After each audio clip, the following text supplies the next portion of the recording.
Hello and welcome to the Total Entertainment Podcast. My name is Paul and today we'll be having a look at the Paloma Faith show down at the Motorpoint Arena. So let's get a brief bit of history on there. So Paloma Faith Bloomfield, born 21st of July 1981, is an English singer, songwriter and actress. She is known for her retro and eccentric style. Her debut album, Do You Want the Truth or Something Beautiful, was released in 2009 and has been certified double platinum in the UK. The album contains the singles Stone Cold Sober, New York and Upside Down, and earned Faith her first Brit Award nomination in 2010. In 2012, Faith released her second studio album, Fall to Grace, which debuted at number 2 in the UK Albums Chart. The album was critically well received and surpassed the success of her debut, earning her numerous award nominations in 2013 and earning a double platinum certification in the UK. The album produced her first top 10 single, Picking Up the Pieces, the top 20 cover version of INXS's Never Tear Us Apart, and earned her 2 Brit Award nominations for Best British Female and British Album of the Year. Faith released her third album, Perfect Contradiction, in 2014, which stands as her most successful album to date. The album spawned the 2 UK top singles, Can't Rely on You and Only Love Can Hurt Like This, with the latter topping the charts in Australia. Faith won Best British Female Solo Artist at the Brit Awards in 2015. Her fourth studio album, The Architect, was released in 2017 and debuted at number 1 in the UK, becoming Faith's first number 1 album. In addition to her solo work, Faith has also collaborated with the duo Sigma on the 2014 track Changin', which charted at number 1 in the UK, and DJ Sagler on Lullaby, which reached the top 10 in 2018. Furthermore, she has also made feature film appearances in the Imaginarium of Dr. Parnassus, Dread, the 2007 remake of Cintrinians, and Youth. Faith appeared as a judge on the 5th series of The Voice UK in 2016 and on The Voice Kids in 2020. Now we've had a little bit of background, let's see what's going on down at the Motorpoint Arena with her today. We'll be back after this. If you're a band member or an artist, dancer, singer, actor, street performer, and you're listening to this and you'd like to talk to us on our show about your latest gig or your album release on digital media, or even want to talk to us about a student show, how about dropping us an email on musterxmedia1983@gmail.com and we'll get you on our show. On this real dreary, wet and drizzly day, I'm at the Motorpoint Arena covering Paloma Faith's tour. Now, because of the rain, there are no superfans waiting outside the arena. I reckon there normally would be in normal circumstances, but not today. I mean, after all, we're in autumn, going into winter, and it's not quite cold yet, but who wants to be wet all day and all night? So let's take a look, see what we've got truck-wise on the outside. It appears that today's show is only a 3-truck show and 1 coach, but I'll double check that later on. I'm not convinced. They might have sent a few trailers around. I stand corrected. On the back road you have another truck and you have 3 more tour buses, so it's a 4-truck show with 4 tour buses. So we'll see how we get on in a bit. A few moments later. So I'm inside the arena now and the stage is near enough set up. They're starting to focus their lights and it's looking pretty good at the moment. I have to say, it really is. Now, not often that you get to see this these days. It's not really a done thing unless you've got someone that's pernickety, but I actually like this. Every lighting truss that they got has got a border tab on there to hide all the cables and whatnot. It just looks more slicker and more of a theatre show, shall we say. Now, Paloma Faith, they've not got that much equipment on stage. Yeah, they don't need massive screens.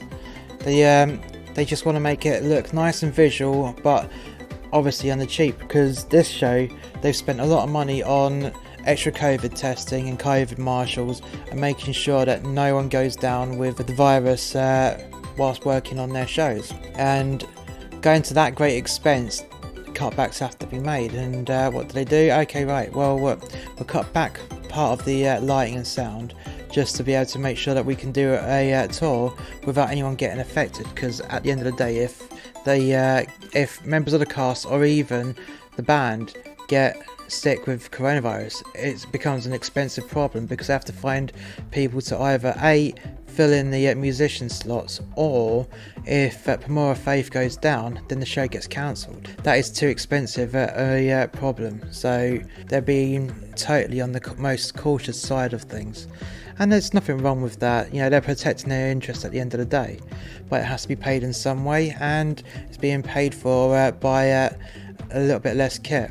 But what I'm looking at so far, as they're focusing the lights, it's going to look really impressive. They've got some lovely LED battens that are hung at different heights on the middle and back trusses, and they've got some freestanding LED battens at the back of the stage, which are in a vertical position and not the horizontal position. And I just saw them flash it out and it looked pretty impressive. Now the stage has white risers, so they were obviously covered until the last possible minute so they don't get scuffed up before the show actually starts. And the fronts of these risers, steps into a riser, they got LEDs on those steps, and that did look impressive as well. Now the PA system looks pretty good. You can probably hear them testing it out now with that weird noise. And you got the standard line array format at the front, and then you've got a third of the main forward line arrays at 45 degrees pointing outwards at the side of the stage, which gives a surround sound aspect. And yeah, it's going to be good. Now today's concert is a seated concert. All 3 sets of tiers set up, ready to go, and seats getting set up on the arena floor. Now I believe that this is fully sold out, so hopefully there won't be that much of a dropout by the time the show starts up. Only time will tell, but it's looking to be a pretty good show. I'm looking forward to it. We'll be back after this.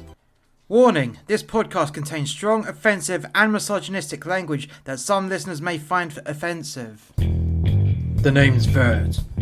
Percival Reginald Vert, and I run the P.I Act detective agency.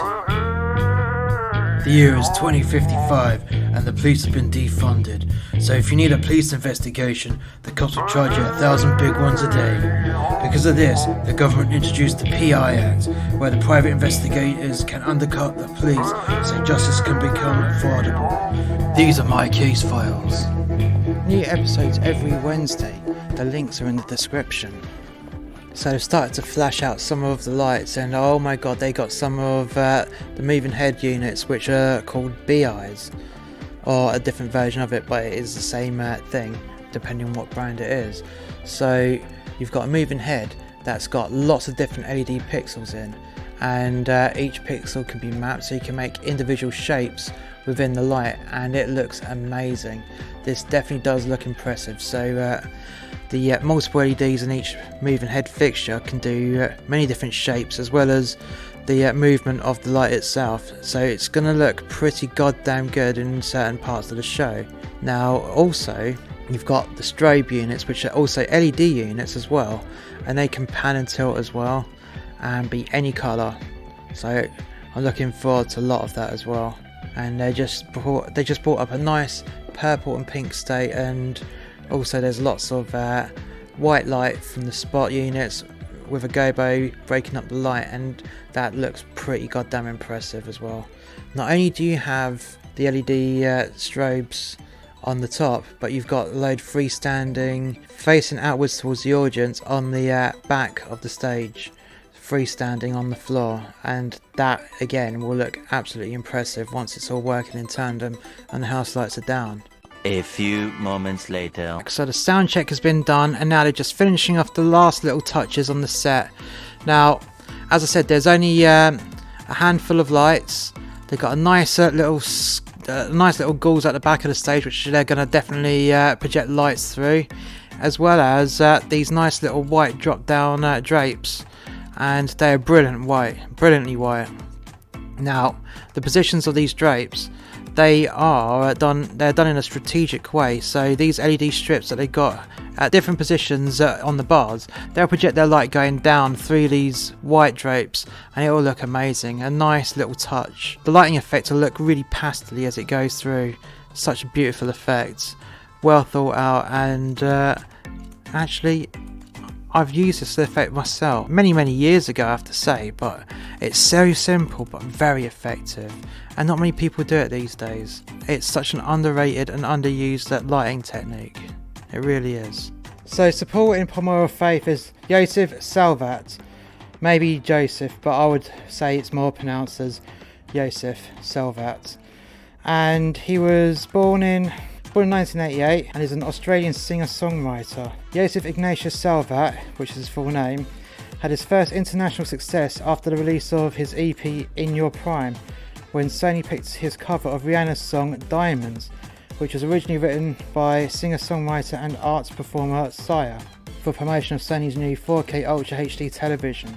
Salvat has appeared in a number of important music festivals, including Lovebox Festivals in London, Lowlands in the Netherlands, and collaborated with British recording engineer, record producer and mixer Dan Margaret. He also opened for American singer-songwriter Banks in the British leg of her Goddess tour in November 2014. His song Shoot and Run has also been featured in a TV advert for Black Work on ITV in June 2015. Within the early months of the year, his first single of 2015 entitled Hustler was released after the success of both songs. The song also came with the release of the song Every Night, which was done so as a digital download. In the summer months of the year, the single Till I Found You was released, which followed the song Open Season, to be released a few months later.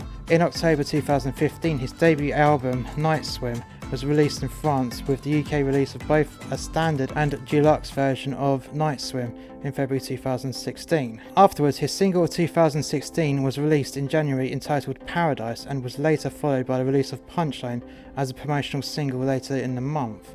His debut album was released worldwide on the 12th of February 2016. During the early months of February 2016, he also appeared and featured vocalist in Griffin's debut single Heading Home. On the 10th of June 2016, Joseph Salvat released a track called Complex, providing the vocals for Swedish DJ and producer James Rathman. After taking a break from producing music, he released his album Modern Anxiety in 2020, and now he's on tour supporting Paloma Faith. So let's see what he's like.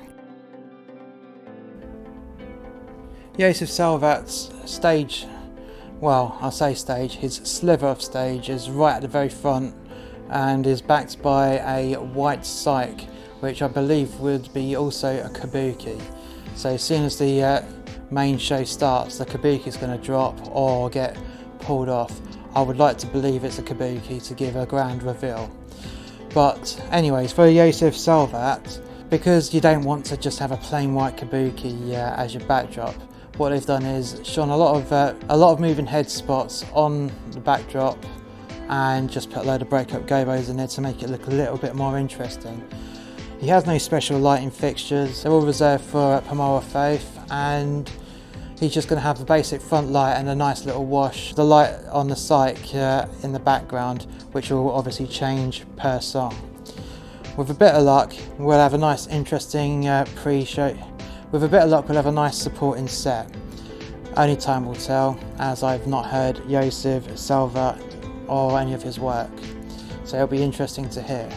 A few moments later. On Joseph Salvat's first song, it was, I don't know, vocally, it just seemed like it was full of padding and a hell of a lot of reverb for what he really needed. I mean, I'd like to think that he could actually sing live without that much reverb, and it was very noticeable, especially when he was talking to the audience. His patter was just full of reverb, which is not good. I mean, it just made it hard to understand. Reverb is only good if you're singing, and you only need a little smidge, but it seemed like most of his vocals were just full of the reverb. Maybe he was vocally really tired, I'm not sure. I mean, they've been on the road for 5 weeks. I'd like to think it's down to him being tired, but I don't know, it just didn't seem right. Something just didn't quite work with that. Unfortunately, because he only had in front of the kabuki, which was used for Paloma Faith's opening, it's a kabuki, it will just drop, so he couldn't do much with it. And since most of the lights, in fact 95% of all the lights on the stage and around the stage were behind the kabuki, he just didn't have much he could do. So they just set him up with some lights, just with their rotating gobos, just shining onto the kabuki. Either side of the stage left and stage right, you had 4 powerful profile moving lights and a little bit of face light from the top, which was the bar that's just above that was just above the audience. So not much to choose from in that respect. So his lighting was pretty much as basic as possible, and it didn't change at all. The lighting state was the same throughout. It came across that Yosef Salu just didn't have energy on that stage. He was either really tired or, I don't know, I'd like to think he was having a bad day. I don't want to be putting anyone down on this. I don't like doing that when I'm seeing a live show, but unfortunately it just came across like he just had no energy and no stage presence and no charisma. And yet again, I just hope that I can put that down to a bad day. If anyone else has seen this particular show with Yosef Salu as the support, then please let me know in the comment section below if he actually had a good day when you saw it. It was just a shame. I mean, he had 8 songs, and his big breakout song, which was a cover of Rihanna's Diamonds, and it just seemed to fall flat on the audience. I mean, there was a bit of applause here and there. By the time his set was finished, it was 95% full, and every ticket was sold and every seat was occupied today. According to the statistics, it was a full house. So it was 95% full and sat down by the time that Diamonds was being sung. And he should have had a massive round of applause. He should have had a lot of energy from the buzzing audience as they're waiting eagerly for Paloma Faith to start. But he just got a very, how can I put it nicely, mediocre applause at the end of each song. And some songs it just fell really flat. Perhaps he just didn't have the vibe today. Perhaps he might actually have not been that good, but I don't see why he would have been put with Paloma Faith if he wasn't really that good. I really do hope it was a bad day. So hopefully Yosef Salu does better next time he performs. As I said, it may have just been a bad day. This podcast contains themes that are unsuitable for younger listeners, and parental guidance is advised. It's been 30 years since they came. 30 years? No! They took my child! 30 years! I'm gonna kill you! No! It's been 30 years since they came. New episodes every Friday. The links are in the description. Paloma Faith started her show in front of the kabuki, which was a bold move. She came out in a blackout and the lights come up, and she was in a how can I put it, a jumpsuit that was essentially a mirror ball. It was reflecting light everywhere. It was glittery, it was glitzy, it was so 1980s, and yet she pulled it off as though it was today. She did really well. She had the charisma and the charm to be able to pull that off, and it worked really well.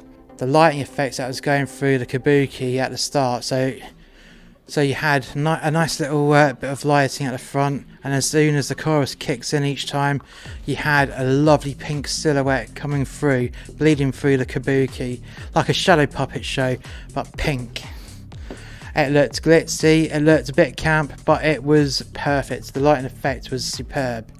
It's not often that you get to see a version of that lighting effect. I mean, during my career in the West End, that was a lighting effect that was used in Les Miserables.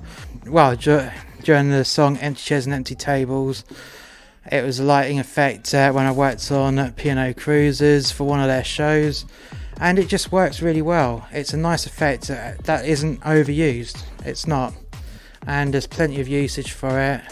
And this is the first time I actually saw it done in pink, so that's a plus, I suppose.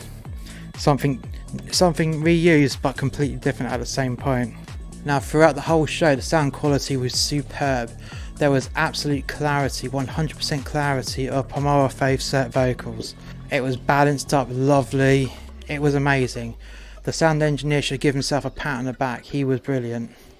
He did the show absolute justice, and it was mixed incredibly well. There was a cliche part where she did the piano medley.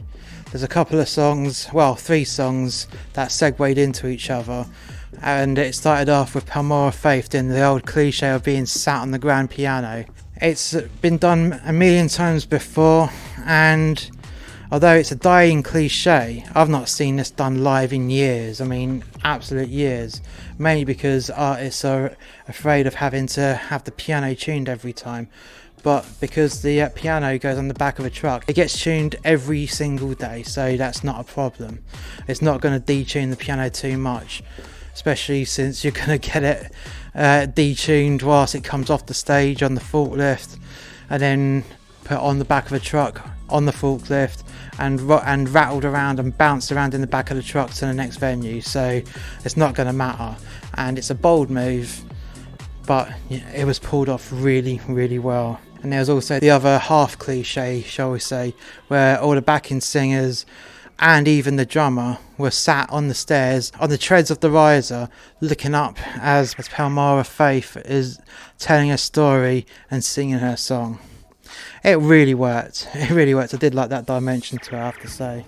Then the secret weapon was unleashed. The lighting effect secret weapon. Once it was unleashed as though it was a genie in the bottle. The genie came out and it couldn't go back in. And what I mean by this is there's a certain type of lights on there which is known as a P.I. And every single giant pixel on there can be controlled independently from the rest of them. So there's 30 different lights within one light, and it can come up with some seriously sick and psychotic looking lighting effects, and boy was it used to great effect on this show. And once that effect was used, it came back time and time again. Not overdone though, I have to say. It was not completely overdone. And each time it was used in a different way, but it had a great lighting effect, a massive punch to accentuate each song. All the shapes that was generated by it works really well. The song directly after, there's plenty of organised flash and trash in there.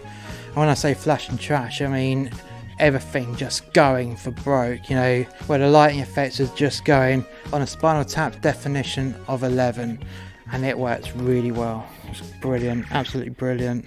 Now, to round things up, Paloma Faith's show was very well received by the audience. Whenever she commanded the audience to do something, they did it without a second glance, without a second thought, and yeah, it worked really goddamn well. When she commanded the audience to stand up and get their phones out, they stood up, they got their phones out, and she commanded them to put the torches on their phones, and yes, everyone did this, and the arena lit up pretty bright. I've never seen it lit so brightly by mobile phone lights ever, and today it was a nice punchy effect, which if they was recording something for a DVD, it would have gone really well. It really would. Paloma Faith was a perfect showman. She had enough energy to command the audience to do a lot of stuff, and they all appreciated her with her stage presence. I mean, she was there, she was oozing charisma, oozing energy, and the audience lapped it up, and they were both feeding each other mutually and exclusively, and it came across really well. I have to say, Paloma Faith is not my kind of show. She's not my kind of artist or my kind of music, but damn could she put on a great show, and a great show it was. Her audience loved every single minute, and you could feel that vibe. So if you're a Paloma Faith fan, I really emphasize the fact that you should go and see her live at least once, at the very least once, because you will regret it if the day comes and she decides she's had enough. You would regret the fact that you never got to see your favourite artist live. And can she sing live? Oh hell, she can sing it live. Perfectly live. She has CD quality vocals about her, and you can tell it's not put on, it's not mimed. And her showmanship is just a completely different level to a lot of other professional singers. She has done well with this show, and I have that massive appreciation for actually being able to work on it.